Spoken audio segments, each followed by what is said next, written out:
আসসালামু আলাইকুম। আমি উম্মা হাবিবা, মাহাবিজ ব্লগ উইথ কুকিং চ্যানেলে সবাইকে স্বাগত। যে যেখান থেকে দেখে থাকতেছেন আশা করতে সবই ভালো আছেন। আমরা আলহামদুলিল্লাহ ভালো আছি। আজকে আমি যে ডিমের একটা নিউ রেসিপি লিয়ে করছি, তার লাগে যে 3টা ডিম আমি বাইঙ্গে লুচ্ছি।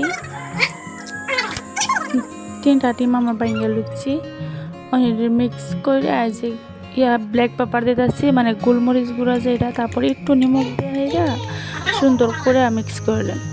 তারপরে যার একটা বাটির মধ্যে আমি একটু সাদা তেল দিয়ে অয়েল ব্রাশ করে দিতেছি।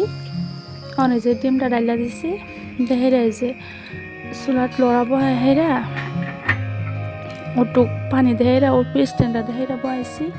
তারপরে যে পেঁয়াজ বাটা এই চা খাওয়ার চামচের 2 চামচ, আর এক বাটিতে একটু কম টমেটো বাটা, তারপরে পেঁয়াজ বাটার লগে রসুন বাটাও আছে। তারপরে আলুগুলো আমি একটু কানা কানা করেছি যাতে মশলা দিয়ে বিটতে যা। তারপরে লইছি মরিচের গুঁড়া, জিরার গুঁড়া, হলদি গুঁড়া, ধনিয়ার গুঁড়া, কাশ্মীরি মরিচের গুঁড়া, নিমখ।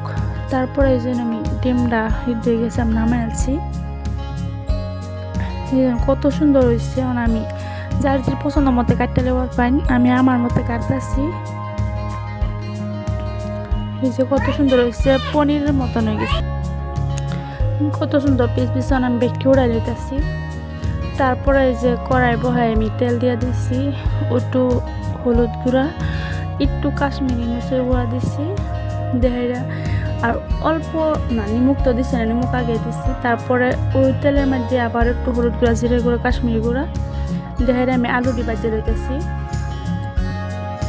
এই পর্যন্ত যদি আমার ভিডিওর কোনো অংশ একটু ভালো লাগে তাহলে প্লিজ একটা লাইক দেওয়া বলুন, সাথে শেয়ার করবেন ফ্যামিলির লগে, ফ্রেন্ডসগুলোর লগে।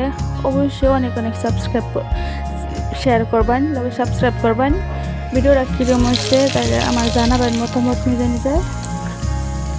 তারপরে যে গরম মশলা মধ্যে আমি দিচ্ছি, একটু গোটা মশলা দিচ্ছি, দেখে পেঁয়াজ অল্প বাজিয়ে দিচ্ছি, অল্প তেলে একদম কম তেলে বানাইতেছি। তারপরে পেঁয়াজ রসুন বাটা দিচ্ছি, আদা বাটা আর টমেটো বাটা দিয়ে মশলাটা যে কষাই দিচ্ছি সুন্দর করে। অনেক যে গুঁড়া মশলাগুলো দিচ্ছি দিয়ে পানি দিয়ে আবার সুন্দর করে কষাম। ঢাকনা দিয়ে দিচ্ছি আমি।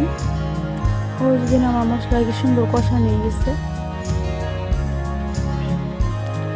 একবার বাড়ির ট্রাই করে দেখবেন, খাইতে অসাধারণ লাগে, আশা কথা করতেছি।